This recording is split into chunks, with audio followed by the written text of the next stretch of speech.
Hey, how's it going, everybody? It's Ryan here, and today I'm going to make a video on making money online, building a business, and becoming rich, maybe even famous. Alright, this might be a little bit of an exaggeration, but today I want to talk about two main ways of building a business, and that is one, finding a market and selling to that market. So, for example, men, typically 80% of my viewers are men, between the ages of, I think, between 19 and 35. That's about 80% of my following on YouTube anyway. But that's just an example. But then you want to pick a subgroup, right? So anyways, that's kind of like the first way to do it. You find a market, a group of people, and then you sell to them.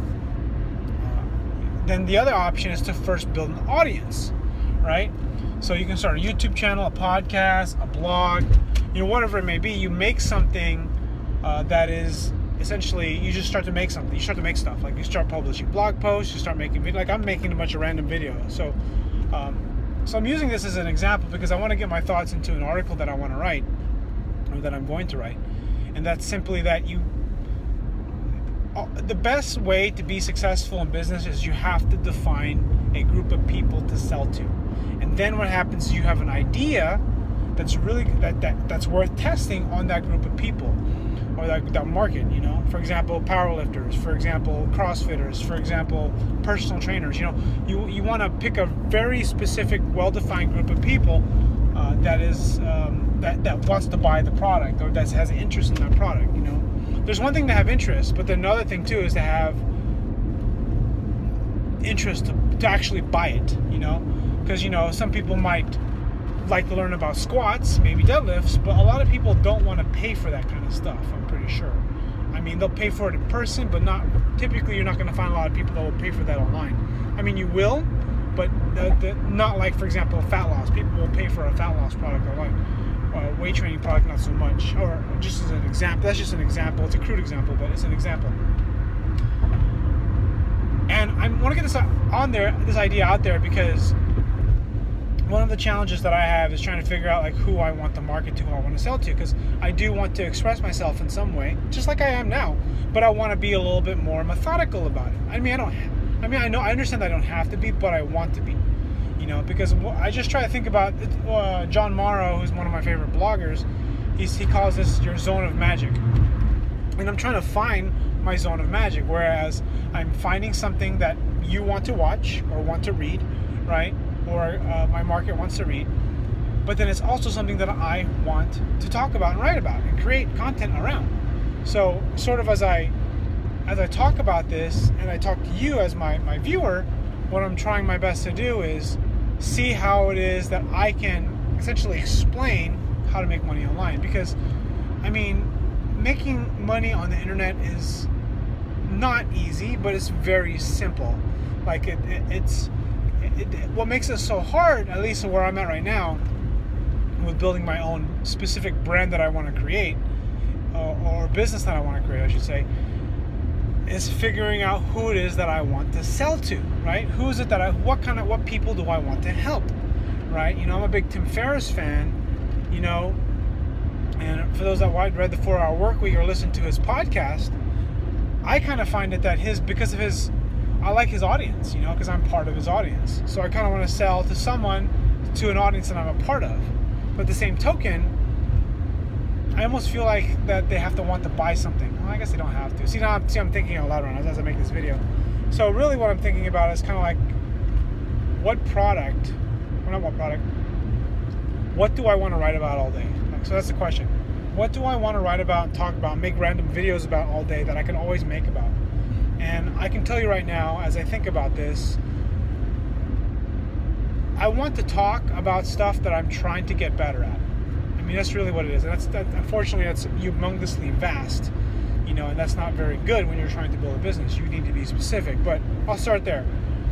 I want to build something. I want to basically write, talk, create videos, write blog posts, create podcasts about stuff that I'm learning to get better at. And the things that I'm learning to get better at is selling, or selling stuff online, marketing online. So I want to talk about marketing, making money. I want to talk about writing.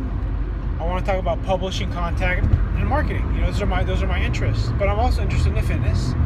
what is it that I'm interested in? I'm actually more interested in the mental aspect of fitness. You know, kind of how strength training, how exercise allows you to sort of have a stronger mind. You know, and using as a way to build, you know, your own mental self-esteem, to make yourself be able to make more money, for you to become a better person. So basically using fitness as a self-development tool.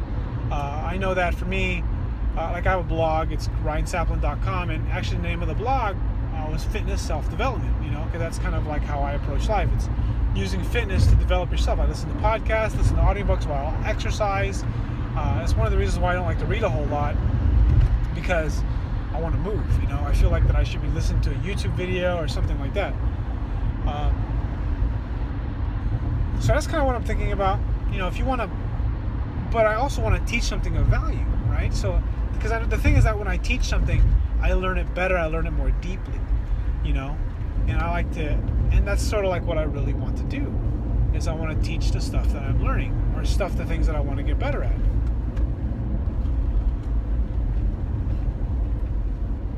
And I feel like that there's got to be some sort of end goal in mind, and that's sort of the problem, you know. There's no end goal. I know that I want to write and talk about self-development for those that, or personal development. I know those people who watch my channel are really into personal development. You have to be, because you work out, right? I mean, maybe you're not necessarily listening to, you know, Tony Robbins or Tim Ferriss or, you know, all these different, you know, quote-unquote gurus, if you want to call it, you know.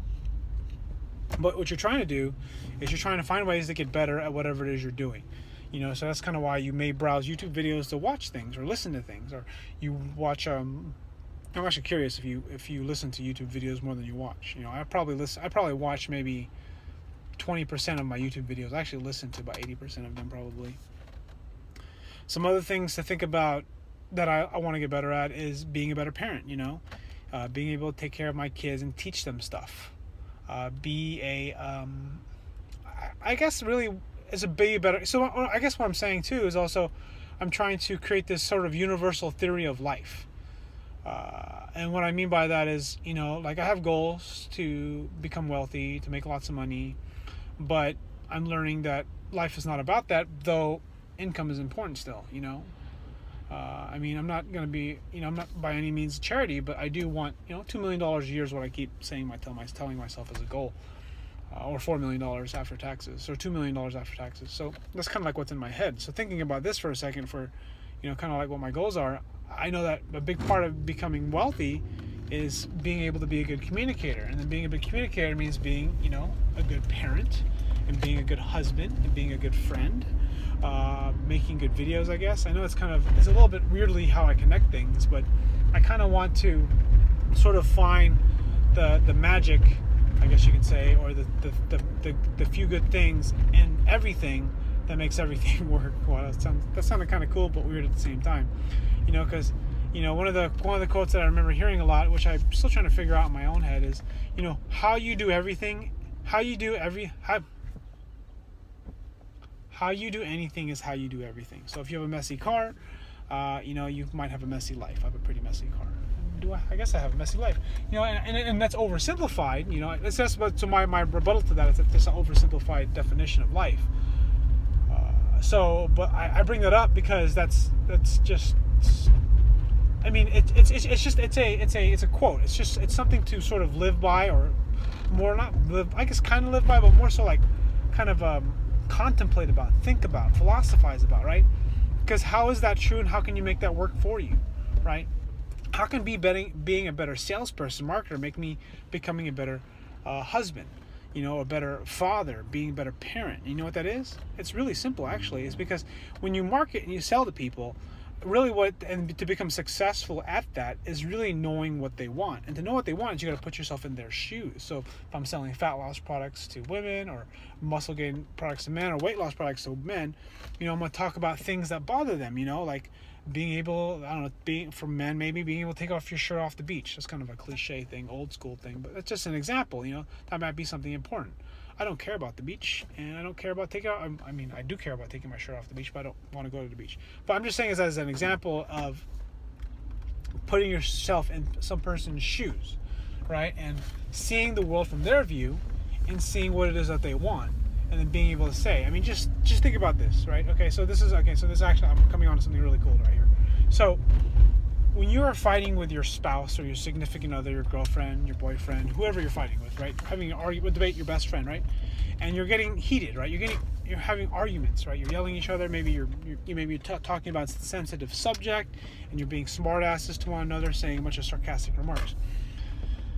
And then you get triggered a little bit, and you can't help but feel like you're justified. You say a bunch of mean things, and it becomes kind of a mess, you know. And one of the things that you can do, you know, which applies to marketing, is to put yourself in their shoes. Think about how they're feeling. You know, what is it? Why are they feeling so bad about themselves? You know, or why not bad about this, but why do they feel bad? You know, what makes them feel terrible? You know, what other things that make them feel terrible? Or what makes them get mad at you? You know, put yourself like, how have you offended this person? What have you said that got under their skin? What is it that made them upset at you? You know? And then if you can somehow, like, if you were them, right? Say you're fighting with somebody. Let's just say your girlfriend, right?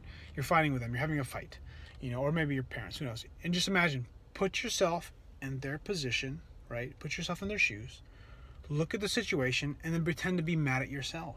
Right, and think about yourself as in like, man, why I'm mad, and I'm mad because this person doesn't love me, or this person is not respecting me, or this person is not caring for me, or this person only cares about themselves when I sacrifice myself.